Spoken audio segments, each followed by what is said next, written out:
Mark Fuchs, he's the CEO of Fuchs Capital Partners, an equity long-short hedge fund focused on Southeast Asia. He joins us on set as our guest host for the next half hour of the show. Mark, good to see you and good morning. Good morning. Talk to us. A lot of news flow. Lehman about to go to the wall. Barclays fell apart. Bank of America's not interested. It prefers Merrill Lynch instead. The Fed say, look, let capitalism work itself out. Let this guy fail. How worried are you? Well, actually, it's funny how the market seems to be focused very much on Lehman and what's going to happen. Will it go bankrupt? Will it not? I see very much the Lehman situation as very much a symptom of a problem, not the actual cause of a problem. So whether they go bankrupt or whether they're saved is not the issue. The issue is essentially that you've got unemployment rising in the States. You've got delinquencies in terms of housing at record highs since they've kept the record since 1979. You're at the highest level. If people are failing on their house, you can bet that they're probably failing on their credit card and they're probably failing on their auto loans as well. So you've got a fair amount of loans that have yet to be fully reflected in some of the problems beyond that of housing. And so if Lehman is in trouble, which it seems that they may be, it would be logical to assume that there's many other institutions whose risk systems are less sophisticated that may be in further trouble.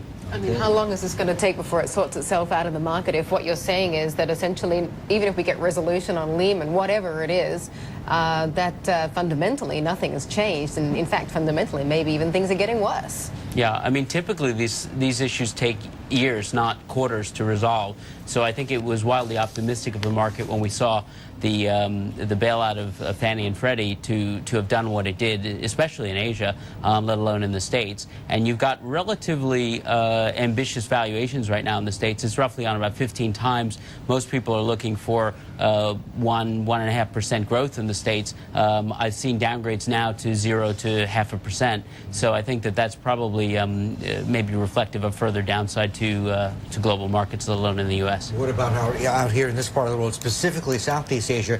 You're setting up this equity long-short hedge fund focused on Southeast Asian equities. Timing? Yeah, well, I mean, fortunately as a hedge fund we can go short as well as long, but actually one of the things that's interesting about Southeast Asia is that its correlation in terms of economic growth to what goes on globally is much lower than that of the more developed markets globally and also within Asia. So, for example, Korea, Taiwan, arguably China are to some extent greater proxies on what's going on in the U.S. than in more domestically driven discrete consumption markets such as Southeast Asia.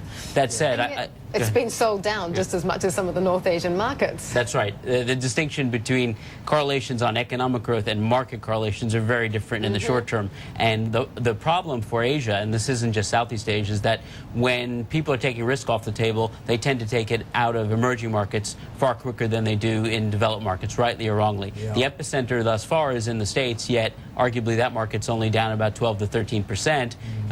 Asian markets are down anywhere from 25 to 45%. Yeah, I mean, what we're hearing basically is, a lot of money is being pulled from EM, including EM Asia, repatriated to the U.S. One of the reasons we've seen the dollar so strong the last 2 months or so. You were talking about not so much correlation between what happens in the West and the U.S. and Southeast Asian markets. I mean, the rule of thumb is whatever happens in the U.S., it's amplified about 1.5 times out here in Asia. But Southeast Asia, that subset, what is specifically the correlation? I mean, put a number on. Well, it depends on the market, but the less correlated markets, so for example, Indonesia and Thailand, the R-squareds are something like around 0.3, as opposed to, 0.5 to 0.7. Oh, okay. There's another angle that we haven't really talked about, and that's the political angle. Because even if, as you say, economically speaking, they're perhaps a little bit more decoupled than the markets are, politically speaking, in areas such as Malaysia and Thailand, it's a real minefield. Would you really be looking at them in light of that? I think again we have to separate the short term from the medium term. I think there's a reasonable amount of value in places like Thailand, but nevertheless there is political constraints and headwinds in the short term, both in Malaysia and in Thailand. But remember one thing, and this applies to all of Southeast Asia and to some extent Asia, the surpluses in terms of fiscal surpluses, the current account surpluses, the foreign exchange reserves, which in many cases are, even in Thailand's case, is larger than that of Switzerland or Canada,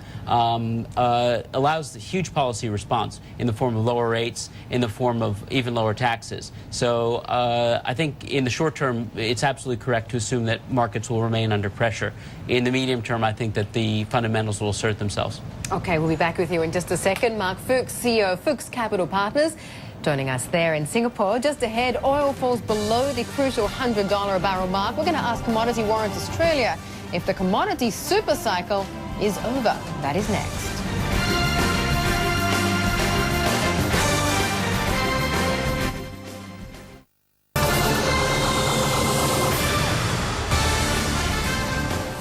All right, to markets, quick snapshot. Here's how we're shaping up so far this Monday out here in Asia. Sydney is down almost 1%. Wellington is down 0.7 there. Kiwi stocks extending losses in Sydney, of course, which opened up just in the money, has now turned tail. Okay, let's get back to our guest host, Mark Fuchs, CEO at Fuchs Capital Partners, staying with us here on set at our Asia headquarters. You know, we were telling folks a couple of minutes ago that, look, you are setting up an equity long-short Southeast Asia focused fund, and we were going, look, timing with all this stuff going on with the weak fundamentals in the U.S., et cetera. But, I mean, in the industry that you're in itself, July funds got killed. August was even worse. You've got redemptions. You know, you've got, you know, a change in the investor base, endowments, pension funds, et cetera. They're more likely to go for, let's say, funds of funds, and that basically means more costs and mediocre returns. This is a tough business to be getting into, and at this time. It's a very tough business at any time, and particularly this time. But then again, I think most businesses in this area would be tough, particularly investment banking and whatnot. I would say, though, that remember, over the next 5 to 10 years, you have major funding gaps in relationship to pensions, which are coming due. You've got demographics in the States where the bulk of the population, in the form of the baby boomers, are indeed looking for to meet that shortfall in pension obligations. As such, the alternative investment space structurally will continue to see inflows, and I would also argue that notwithstanding the problems that we're having over the next 1 to 2 quarters or perhaps the next year, Asia, and for that matter international funds, will probably see net inflows. When you look at market cap to GDP, the U.S. is something like 27, 28%, 30% at most. The allocations are still overweight the U.S., and you go to many state pension funds in the United States, and you actually have a zero allocation internationally.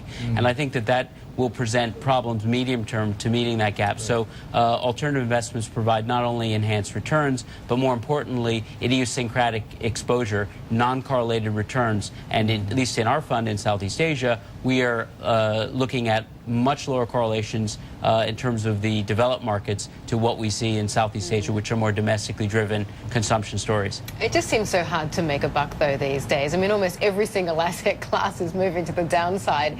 I mean, you know, what would you be telling people right now who are really worried about their hard-earned cash just dissipating into where? Well, you're right. It is hard right now in the markets, and I think that you're really looking at a situation where in the next 1 to 2 quarters, it's wildly optimistic to assume that markets will actually do better. And I think that caution is probably warranted. I think that valuations are not fully pricing in the kind of disruptions that we've seen in the capital markets. When you say caution, what, just putting your money in cash? I mean, what about some of the other traditional safe havens? Like, could potentially some of this U.S. financial fallout mean that gold as the traditional safe haven benefits? We're already seeing gold and silver up by about 2% in trade this morning. I actually like gold. I think that when you look at the marginal cost of production, it's not far away from where the price is now. If you look at the overall increasing demand medium term from India and places like China, coupled with the financial instability, I think medium-term gold is actually a good place. Thank you very much for joining us today. Mark Fuchs, CEO of Fuchs Capital Partners, who's been with us for about the past hour or so. Well,